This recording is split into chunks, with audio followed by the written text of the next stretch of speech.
안녕하세요. 짤막한 강좌 한정희 강사입니다.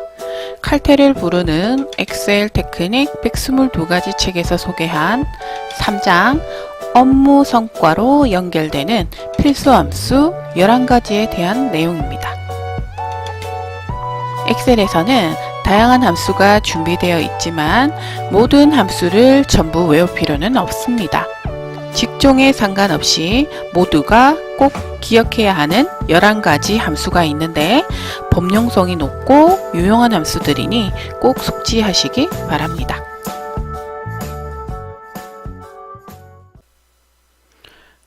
먼저 지정한 자릿수로 반올림하는 라운드 함수를 소개하겠습니다. 현재 데이터에서 인원수가 소수 첫째 자리까지 표시되어 있습니다. 인원수 같은 경우에 소수점이 필요가 없죠. 라운드 함수를 사용하여 정수로 표시하고 소수 이하 자릿수는 반올림을 하겠습니다. 이꼴 라운드라고 입력하고 이때 함수를 다 입력하지 않아도 함수 라이브러리에서 라운드 함수를 더블 클릭하면 자동으로 입력됩니다. 인원수를 구하는 식 C 6셀 곱하기 D 5셀을 합니다. 그리고 두 번째 인수를 작성하기 전에 인수를 구분하는 쉼표를 입력합니다. 두 번째 인수는 나타낼 소수 자릿수를 입력하는 인수입니다. 0을 입력하면 정수로 표시하고 소수 이하 자릿수는 반올림 됩니다. 여기에서는 정수로 표시할 거기 때문에 0을 입력합니다. 1을 입력하면 소수 첫째 자리까지 나타내고 2를 입력하면 소수 둘째 자리까지 표시합니다. 가로를 닫고 엔터를 치면 결과가 구해졌죠. 이때 나머지 점포의 인원수를 구하기 위해 수식을 복사해야 되겠죠. 수식을 복사하려면 참조하는 셀을 상대 참조해서는 안 됩니다. 참조 셀에 관한 내용은 뒷장에서 소개를 다시 하겠지만 여기서는 바로 혼합 참조로 처리해서 수식을 복사하겠습니다.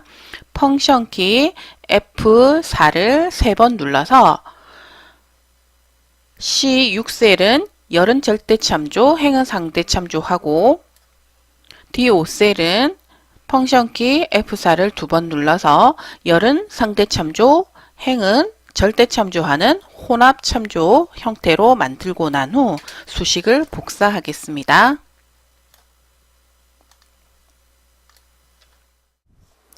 이번에는 오류가 발생할 때 표시할 내용을 지정하는 if error 함수를 소개하겠습니다. 데이터를 보면서 설명하겠습니다. 한 대당 경비를 구하는 식은 경비 총액에서 판매수를 나누게 하면 됩니다. 차종 C의 경우 판매 대수가 입력되지 않아 나누기 오류가 발생을 했죠. 오류 대신에 확인 필요라고 표시하고 오류가 없으면 값을 그대로 표시하는 수식을 작성해 보겠습니다. 먼저 기존 내용을 제거하고 이꼴 if error 마찬가지로 if error 함수를 함수 라이브러리에서 더블 클릭합니다. 첫 번째 인수 C6셀 나누기 D6셀 경비 총액의 판매 대수를 나눈 값이 만약에 오류라면 오류 대신에 확인 필요라는 문구를 표시하려고 합니다. 그렇지 않을 경우에는 계산한 결과를 그대로 표시하는 함수가 바로 if error 함수죠. 수식을 복사해서 결과를 확인해 보겠습니다. 어떤가요? 판매수가 비어있는 경우 확인 필요라고 하는 문구를 표시해 주는 것을 확인할 수가 있죠. 오류가 없으면 정상적으로 결과값을 표시하는 것을 확인할 수가 있습니다. 이번에는 논리식의 계산 결과에 따라 참과 거짓을 판별하는 if 함수를 소개하겠습니다. 논리식을 작성하는 방법과 연산자는 책 76페이지에 상세하게 소개되어 있습니다. 예제를 활용하여 if 함수를 설명하겠습니다. 성장률은 해당 연도 이익에 전년 이익을 나누어 빼기 1을 합니다. 이꼴 D5셀 나누기 C5셀 빼기 1이라고 입력하고 엔터를 누릅니다. 그리고 수식을 복사합니다. 이때 사업비의 전년 이익이 마이너스기 때문에 성장률도 마이너스로 계산이 되었네요. 논리식을 사용해 지난해 이익이 마이너스면 not meaning이라고 표시하고 플러스면 계산 결과를 그대로 표시해 보겠습니다. 그러면 데이터를 지우고 다시 if 함수를 사용하여 수식을 작성해 보겠습니다. equal if 전년 이익이 0 미만이냐라는 조건을 적어줍니다. 0 미만이면 마이너스를 의미하겠죠. 참여 결과는 not meaning의 머리글을 따서 nm이라고 입력하겠습니다. 결과값이 문자열이기 때문에 큰 따옴표를 입력하고 nm이라고 입력하고 쉼표를 찍은 다음 그렇지 않을 경우 즉 value false 거짓의 결과값을 적어줍니다. not meaning이 아닐 경우에는 어떻게 해요? 성장률을 구해주면 되겠죠. 성장률을 구하는 식은 해당 연도 이익에 나누기 전년 이익에 빼기 1을 하면 된다고 했습니다. 자, 가로 닫고 엔터를 치면 성장률이 구해졌죠. 수식을 복사하면 어떤가요? 전년도 이익이 마이너스인 경우에 NM이 표시된 것을 확인할 수가 있죠.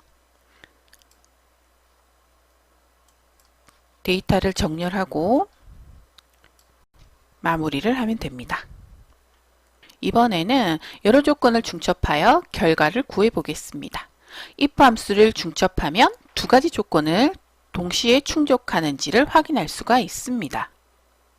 예를 들어 점수가 0점에서 100점 사이에 해당한다면 OK라는 결과를 확인란에 표시하고 100점을 초과하면 over, 그 외에는 under라고 표시하겠습니다.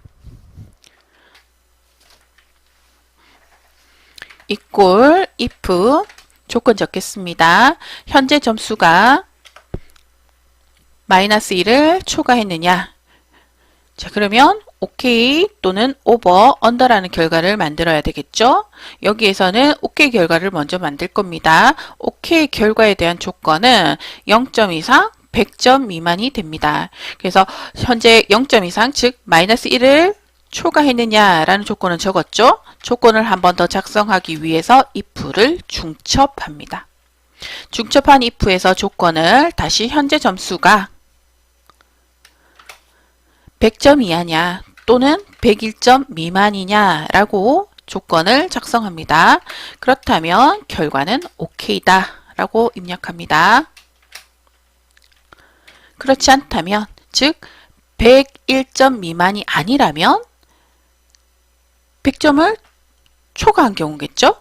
그런 경우에는 바로 over인 경우입니다. 그래서 결과값을 over라고 입력을 하고 가로를 닫고 처음 적어줬던 if 함수의 세 번째 인수 value if false를 작성합니다.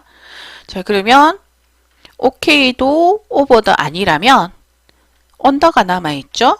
즉 여기에서 마이너스 1을 초과하지 않은 경우, 즉 0 이상이 아니라는 경우겠죠? 그럴 경우에는 바로 under가 되는 겁니다. 가로 닫고 엔터를 치고 수식을 복사하겠습니다. 채우기 핸들에 마우스를 맞추고 끌어주면 되겠죠.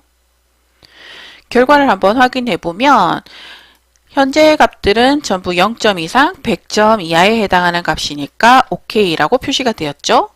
그리고 마이너스 값은 under 100점을 초과한 경우에는 over라는 결과를 구해낼 수 있습니다. 이번에는 특정 조건에 맞는 값만을 대상으로 합계를 계산하는 sum if 함수를 소개하겠습니다. 현재 판매량 기록표가 있고 여기에는 8월, 9월, 10월의 판매량이 정리가 되어 있습니다. 월별 판매량 합계를 구하는 집계표에서 각 월별 판매량을 구해 보겠습니다. 먼저 equal이라고 입력하고 SUMIF 함수를 함수 라이브러리에서 선택합니다. 그러면 함수가 자동으로 입력되죠. SUMIF의 첫 번째 인수는 바로 조건에 일치하는 값이 있는 범위가 됩니다. 현재 조건이 8월이죠. 그러면 판매량 기록표에서 월이 입력되어 있는 범위를 넣어줍니다. 두 번째 인수는 조건이 되겠죠. 그래서 현재 8월이라고 하는 셀을 선택합니다. 세 번째 인수는 실제 합을 구할 범위를 지정합니다. 판매량의 합을 구해야 하니까 판매량 범위를 지정합니다. 엔터를 누르면 현재 표에서 8월에 해당하는 판매량을 아주 쉽게 구했죠. 데이터가 아무리 많아도 조건에 일치하는 8월의 판매량의 합계를 SUMIF는 구해줍니다. SUMIF 함수는 데이터 집계나 마케팅 리서치 등의 업무에서 굉장히 중요한 함수입니다. 이 함수를 잘 다루면 데이터 집계 작업을 아주 빠르게 마칠 수가 있죠. 수식을 복사하여 나머지 결과도 구합니다. 8월의 판매량 수식을 더블 클릭해서 보면 현재 함수에서 참조한 셀 범위가 색깔 테두리로 구분되는 것을 확인할 수가 있습니다. 9월 판매량도 더블 클릭해서 수식을 편집 상태로 전환합니다. 이때 참조 셀 범위가 변한 것을 확인할 수가 있습니다. 현재 사용해 놓은 주소가 상대 참조죠. 상대 참조는 수식을 복사했을 때 참조하던 셀 범위도 변하게 됩니다. 자, 만약 여기 첫 번째 데이터가 8월이 아니라 9월 데이터라면 지금 범위에서 이 첫 번째 데이터가 포함되지 않았죠? 그러면 9월의 판매량의 합계는 엉터리 결과가 되는 겁니다. 10월도 마찬가지죠? 복사한 거리만큼 참조 셀이 변한 것을 확인할 수가 있습니다. 수식을 수정해 보겠습니다. 자, 어떻게 수정하느냐면은 위 첫 번째 인수 조건이 있는 범위의 월의 범위를 절대 참조를 해야 합니다. 마찬가지 실제 합을 구할 범위, 판매량 범위도 펑션 키 F4를 눌러서 절대 참조를 합니다. 그러면 이 절대 참조된 이 범위는 변하지 않는 범위가 됩니다. 엔터를 치고 다시 수식을 복사하겠습니다. 물론 데이터가 입력될 때 8월, 9월, 10월 순서대로 입력되었기 때문에 결과에서는 차이가 없죠. 수식을 한번 확인해 보면 월 범위와 판매량의 범위는 변하지 않고 절대 참조하고 있는 것을 확인할 수가 있습니다. 10월도 마찬가지죠. 엑셀에서 수식과 함수를 잘 사용하려면 참조 셀에 대한 내용을 정확하게 이해를 하고 있어야 합니다. 우리 책 뒤쪽에서 셀 참조에 관한 강좌가 한 번 더 있으니까 다시 설명을 드리도록 하겠습니다. 앞에서 배운 SUMIF 함수는 하나의 조건을 만족하는 데이터의 합계를 구하는 함수였고 여러 조건을 만족하는 데이터의 합을 구하는 SUMIFS라고 하는 함수가 있습니다. 예제를 가지고 SUMIFS 함수에 대해서 공부를 해보겠습니다. 먼저 판매량 기록에서 상품명이 데스크탑이면서 서울 지점에 판매된 판매량의 합계가 얼마인지를 구해 보겠습니다. 조건이 두 개죠. 먼저 equal SUMIFS라고 입력을 하고 첫 번째 인수는 실제 합을 구할 범위입니다. 판매량의 합계를 구할 거기 때문에 판매량 범위를 지정합니다. 두 번째 인수는 바로 상품명 범위가 지정이 되어야 합니다. 조건이 데스크탑 PC냐를 비교할 범위가 되겠죠. 그 다음에 세 번째 인수는 바로 조건입니다. 데스크탑 PC가 되고요. 그 다음에 네 번째 인수와 다섯 번째 인수는 두 번째 조건을 적어줍니다. 참고로 조건의 순서는 지점을 먼저 지정하든 상품명을 먼저 지정하든 상관없습니다. 네 번째 인수, 지점 범위를 지정하고 다섯 번째 인수는 조건, 서울 본점이 있는 셀을 지정합니다. 서밋베이스 함수를 이용하여 서울 본점에 판매된 판매량의 합계를 아주 쉽게 구할 수가 있습니다. 이번에는 특정 기간의 데이터를 집계해 보겠습니다. 현재 판매량 범위에서 2016년 8월 10일 이후 2016년 8월 15일 이전에 판매된 합계를 구해 보겠습니다. 조건이 두 개죠. SUMIFS 함수를 사용하여 결과를 구하겠습니다. 첫 번째 인수는 실제 합을 구할 범위, 즉 판매량 범위가 되겠죠. 두 번째와 세 번째 인수는 첫 번째 조건을 입력하는 인수입니다. 먼저 두 번째 인수, 판매일 범위를 지정하고 조건은 시작일을 선택합니다. 네 번째와 다섯 번째 인수는 두 번째 조건을 적어주는 인수라고 했었죠. 마찬가지로 판매일 범위를 네 번째 인수로 지정하고 조건은 종료일 셀을 지정합니다. 엔터를 누르면 해당 기간의 판매량의 합이 구해졌습니다. 앞에서 이야기한 것처럼 특정 기간이나 범위를 집계할 때 같은 열에 대해 시작값과 종료값의 두 가지 조건씩을 지정하면 됩니다. 그런데 조건식에 연산자가 있는 모양이 보기가 썩 좋지 않습니다. 그래서 연산자를 제거하고 함수식에서 바로 처리를 해 보겠습니다. 연산자 사라지니까 판매 합계가 0이 되었죠. 내용을 지우고 수식을 다시 작성하겠습니다. equal SUMIFS 첫 번째 인수는 판매량 범위겠죠. 실제 합을 구할 범위. 두 번째 인수는 판매일 범위를 넣습니다. 세 번째 인수가 조건이죠. 이때 연산자를 큰 따옴표로 묶어서 입력합니다. 그런 다음 연결 연산자 앰퍼샌드죠. 앰퍼샌드를 입력하고 시작일 셀을 지정합니다. 네 번째 인수도 마찬가지로 판매일 범위를 지정하고 조건을 적을 때 연산자는 큰 따옴표로 묶어서 적어줘야 합니다. 작거나 같다. 연결 연산자 종료일. 그러면 8월 15일 이전이라고 표시가 됩니다.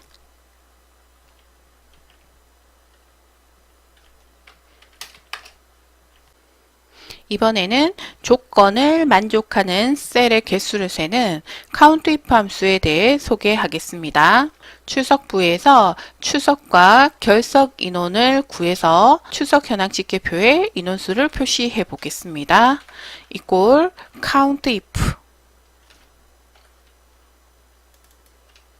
첫 번째 인수는 출결 범위를 지정하고 두 번째 인수는 조건을 지정합니다. 이때 첫 번째 인수 출결 범위는 수식을 복사해서 결석 인원을 구할 때 참조되는 범위가 변경됩니다. 변하지 못하도록 절대 참조를 합니다. 그리고 결석 인원까지 수식을 복사하면 출석 인원과 결석 인원의 결과가 아주 쉽게 구해졌습니다. 이번에는 비어있는 셀을 세는 count blank 함수를 이용하여 미확인 인원을 구해보도록 하겠습니다. count blank 함수를 입력하고 출결 범위를 지정합니다. 그리고 엔터를 치면 비어있는 셀의 개수를 구해서 미확인 인원으로 표시를 해줍니다.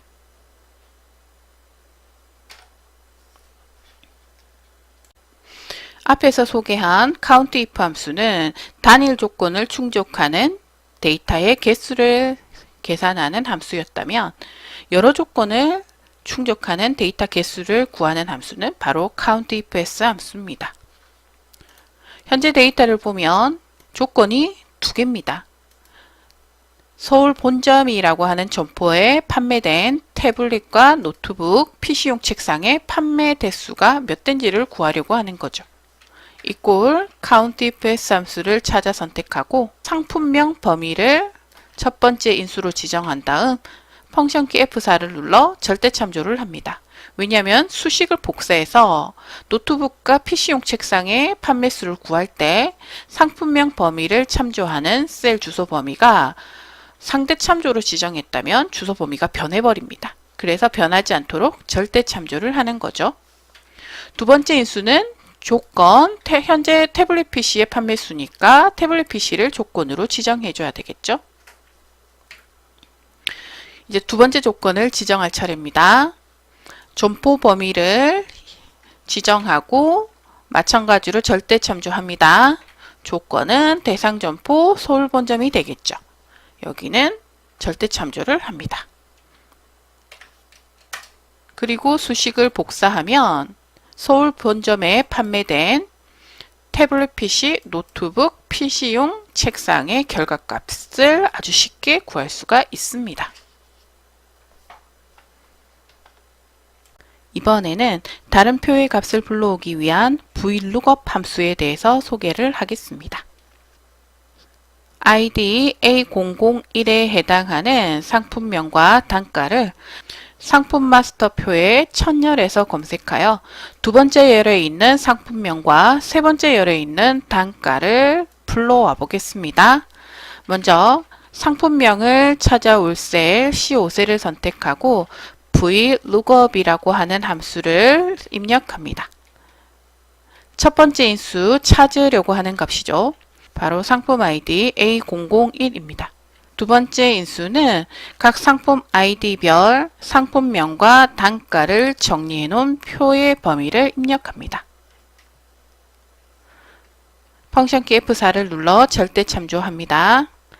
세 번째 인수는 ID를 첫열에서 검색해서 그 두 번째 열에 해당하는 값을 찾아와야 하기 때문에 열 번호 2를 입력합니다. 열 번호는 두 번째 인수 테이블 어레이라고 하는 인수에서 지정한 이 표의 범위에 첫 열은 1번, 두 번째 열은 2번, 세 번째 열은 3번이 됩니다. VLOOKUP 함수의 구조는 책 100페이지를 참고하면 상세하게 공부할 수가 있습니다. 마지막 네 번째 인수는 정확하게 일치하는 값을 찾을 경우에는 false, 비슷하게 일치하는 값을 찾을 때는 생략하거나 true를 입력해야 합니다.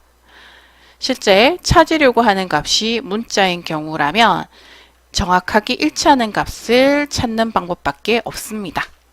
그래서 false라고 입력을 해주면 됩니다. 엔터를 누르면 어떤가요? 상품명이 바로 찾아와지죠?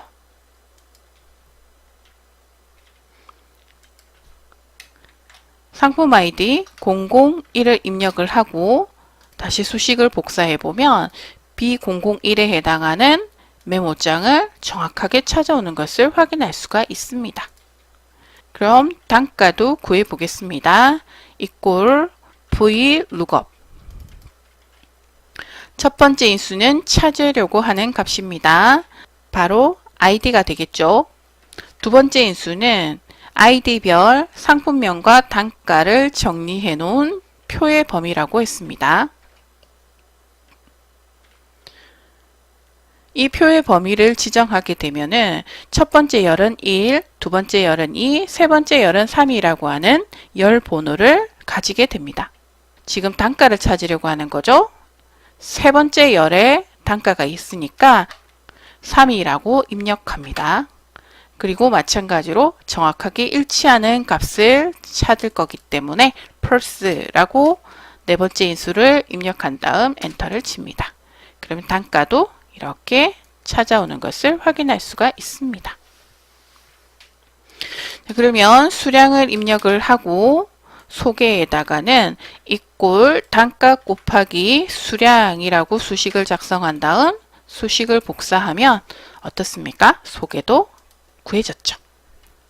이때 수식을 미리 복사해 두었다가 아이디를 입력하면 상품명과 단가가 자동으로 불러와질 수 있도록 설정하려고 했더니 지금과 같이 아이디가 입력되지 않았더니 오류가 생기는 것을 확인할 수가 있습니다.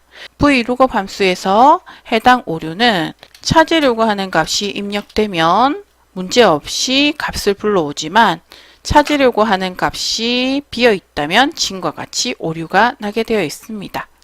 이런 오류를 해결하는 방법은 바로 if error라고 하는 함수를 사용하여 해결할 수가 있습니다. vlookup 함수를 이용하여 구한 값이 에러라면 에러를 표시하지 말고 빈 공백으로 처리하라 라고 이렇게 인수를 작성해 줄 수가 있습니다. 지금과 같이 수식은 들어있지만 아이디가 입력되지 않더라도 오류가 나지 않는 것을 확인할 수가 있죠. 아이디를 입력하고 엔터를 치는 순간 수식에 의해서 상품명이 불러와지는 것을 확인할 수가 있습니다. 영상 강좌에서 다 소개하지 못한 다양한 함수 사용 방법과 팁들은 책을 참고하시기 바랍니다. 이번 강좌는 여기서 마무리하고 다음 강좌에서 뵙도록 하겠습니다. 수고 많으셨습니다. 2017년 일본 주요 5대 컴퓨터 출판사 연합이 선정하는 체우스 도서로 선정된 칼퇴를 부르는 엑셀 테크닉 122가지 16개월간 18만 부가 발행된 오피스 분야의 초베스트셀러입니다.